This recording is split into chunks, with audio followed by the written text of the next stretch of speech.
If your car suddenly refuses to go into gear, that moment hits like a punch to the gut. You turn the key, the engine runs fine, but when you try to shift, nothing. Or worse, it grinds, hesitates, or feels like it's locked out completely. And instantly, your brain jumps to the worst case scenario: the transmission is gone.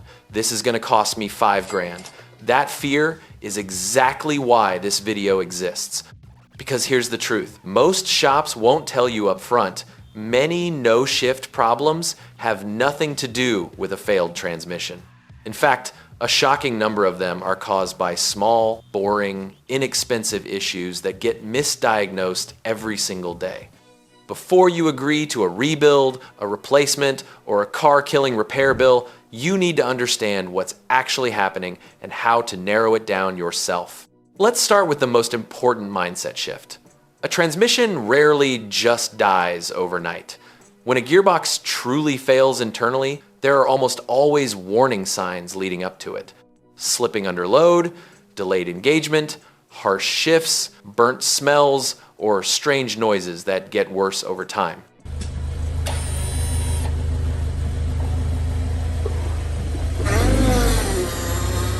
If your car drove fine yesterday and today it won't shift into gear at all, that's already a clue. Sudden failure usually points to something external to the transmission, not the gears and clutches inside it.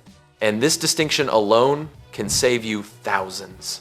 First, we need to separate automatic and manual transmissions, because the failure patterns are very different. If you drive an automatic and it won't shift out of park, won't go into drive, or feels like it's stuck in neutral, the very first thing to think about is not the transmission itself. It's the systems that allow the transmission to engage. Modern automatics are deeply connected to electronics, sensors, and safety interlocks. One small fault can make the entire car act like the gearbox is dead, even when it's perfectly healthy. A classic example is the brake shift interlock. Most automatic cars physically will not shift out of park unless the brake pedal is pressed and the system detects it. If your brake light switch fails, the car doesn't know you're pressing the brake. Result? Shifter won't move. To an untrained eye, it feels catastrophic.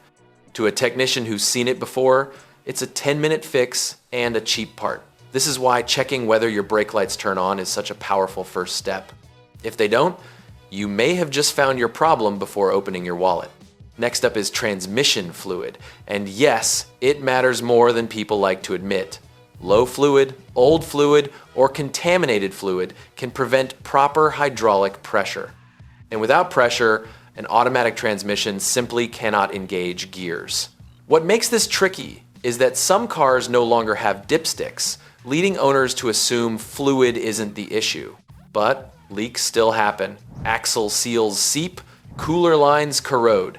A slow leak over months can drop fluid just enough to cause no-shift conditions without leaving a dramatic puddle on your driveway. Enthusiasts often joke that transmissions are sealed for life, but the punchline is that the fluid's life is usually shorter than the transmission's could have been. Now let's talk about shift linkage and cables, because this is one of the most misunderstood failure points. When you move the shifter inside the car, you're not directly moving gears. You're pulling a cable or rod that tells the transmission what you want. If that cable stretches, breaks, pops off, or binds, your shifter can feel normal while the transmission stays in the wrong gear or no gear at all.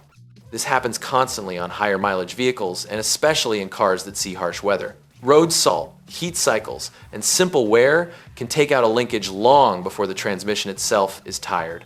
It's not glamorous, but it's real. Electronic issues deserve special attention, because this is where misdiagnosis explodes repair bills.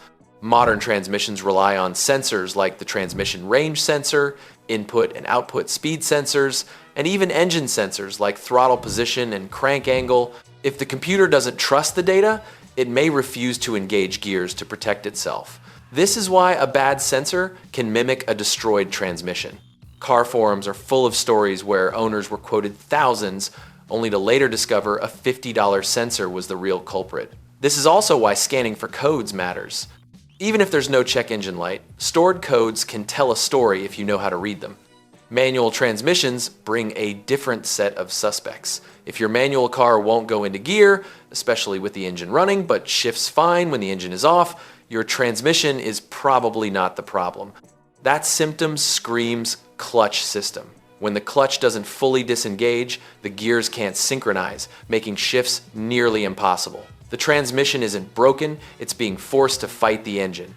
Start with the clutch hydraulics. A leaking master or slave cylinder can reduce clutch travel just enough to cause no shift conditions. The pedal may feel soft, spongy, or even normal while still not moving the clutch fork far enough. This is a common failure point, especially on older cars and performance vehicles. Air in the system can cause the same issue, which is why bleeding the clutch is often suggested by seasoned enthusiasts before condemning anything expensive. Then there's the clutch itself. A worn or warped clutch disc, pressure plate failure, or broken diaphragm spring can all prevent full disengagement. Here's the key insight though. Clutch failures often give warning signs: slipping under load, engagement changes, burning smells, or chatter. If none of that happened and the car suddenly won't go into gear, look hard at the hydraulics first. True sudden clutch failures are rarer than people think. Shifter assemblies and bushings are another overlooked area. Over time, plastic bushings wear out, metal pivots loosen, and the shifter loses precision. The result can feel like a transmission lockout, especially in cars known for fragile shifter designs. Enthusiast communities know this well. There are entire aftermarket industries built around fixing factory shifter weaknesses because they cause symptoms that feel far more serious than they actually are. Now, let's address the elephant in the room when it actually is the transmission. Yes, internal failures do happen. Broken gears, failed clutch packs, damaged valve bodies. But here's the uncomfortable truth. True internal failures are usually diagnosed too quickly and too confidently. A shop that jumps straight to needs a rebuild without walking you through testing, codes, fluid condition, and external components is not doing due diligence. Good technicians rule things out. Bad ones replace assemblies. This is where enthusiast wisdom really shines. People who wrench on their own cars learn to fear assumptions more than broken parts. They know that replacing a transmission without verifying inputs is like replacing a heart because someone fainted. It might fix the symptom, but it ignores the system. So here's the practical takeaway. If your car won't shift into gear, slow down. Don't panic. Start with the simplest explanations. Check brake lights on automatics, check fluid levels and condition, pay attention to whether the shifter feels connected or vague, scan for codes, even if the dash is clean. On manuals, test whether it shifts with the engine off, and listen to what the clutch pedal is telling you. These steps don't require a lift, specialty tools, or years of experience, just attention and patience. Transmission rebuilds exist for a reason, but they should be the last chapter of the story, not the opening line. Too many cars are scrapped or financially totaled because the wrong conclusion was reached too fast. And once a transmission is replaced, you'll never know if the original one was actually bad. If this video saved you from a panic spiral or made you think twice before authorizing a massive repair, that's the win. Cars are systems, not mysteries. And the more you understand the chain of cause and effect, the harder it becomes for fear to empty your bank account.